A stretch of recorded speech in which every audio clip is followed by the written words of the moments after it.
آج ہم چاہتے ہیں انوائرمنٹل ہیلتھ کی بہتری کے لیے کیا کام کیا جائے، اس کے بارے میں کیا ہونا چاہیے؟ آپ نے دیکھا ہی ہوگا کہ ہمارے یہاں اتنی گندگی ہے، لوگ صفائی کا اس طرح خیال نہیں رکھتے ہیں، اور فرمایا تو یہی گیا ہے کہ صفائی نصف ایمان ہے. اس پہ آپ کیا کہنا؟ آپ کیا کام کر رہے ہیں اس کے لیے بتائیے گا.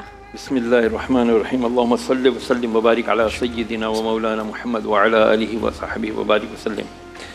2014 کا رمضان تھا، میں کسی چینل پہ شو کر رہے تھے، ہم لوگ یہ رمضان ٹرانسمیشن کر رہے تھے، تو ہیٹ ویو آئی، ہزاروں افراد اس میں جی ہاں مجھے یاد ہے.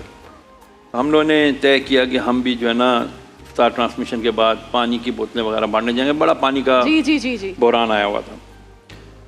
تو پھر مجھے رسول اللہ صلی اللہ علیہ وسلم کی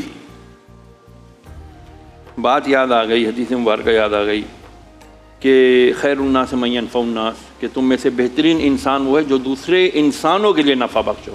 یہاں پر دین اور اسلام کی کوئی قید نہیں لگائی. جی بالکل، مسلمان نے انسان کی بات، تمام انسانیت کے لیے یہ بات ہے.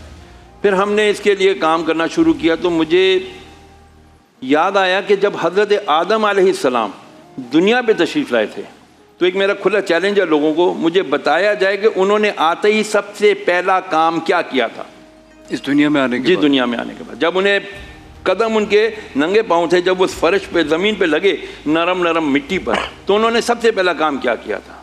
سجدہ کیا ہوگا؟ جی نہیں.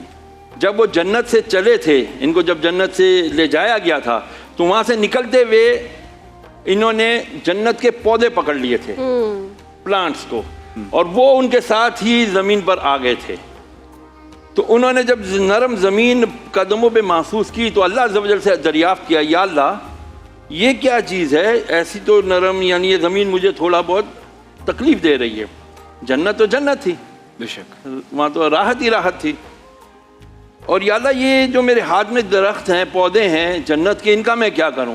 تو اللہ عز و جل نے حکم دیا، اے آدم یہ پودے تیری اولاد کا اور تیرا سروائیول ہیں، تیری بقا ہے، انہیں گڑھا کھود اور انہیں لگا دے، میں انہیں تیرے لیے سرسبز و شاداب کر دوں گا. تو جو دنیا میں سب سے پہلا کام ہوا وہ کلٹیویشن ہوا ہے، پلانٹیشن ہوئی ہے. That is the savior of the humanity and we are continuously destroying it. We are continuously بیڑا غرق کر رہے ہیں. شہریار صاحب ہم چاہتے تھے آپ جو کام کر رہے ہیں اس کا بھی لوگوں کو پتہ چلے، اور ساتھ ساتھ پھر ہم نے 2014 میں ہم نے فرسٹ ٹائم میں نے الحمدللہ پاکستان میں کراچی میں ایٹ لیسٹ کراچی لیول پہ میں نے اسکولز، کالجز، یونیورسٹیز لیول پہ جا کے ہم نے لوگوں کو اویئرنیس دی. زبردست. ریگل چوک صدر میں ہم نے وہاں پلانٹیشن شروع کی، لوگوں کو انگیج کیا، ہماری ایسوسیشنز کو انگیج کیا. ایون ٹریفک پولیس، ہمارا پریڈی تھانہ، ان کے ایس ایچ اوز اور سپاہیوں کو سب کو بلا کر کے ہم نے پورے صدر میں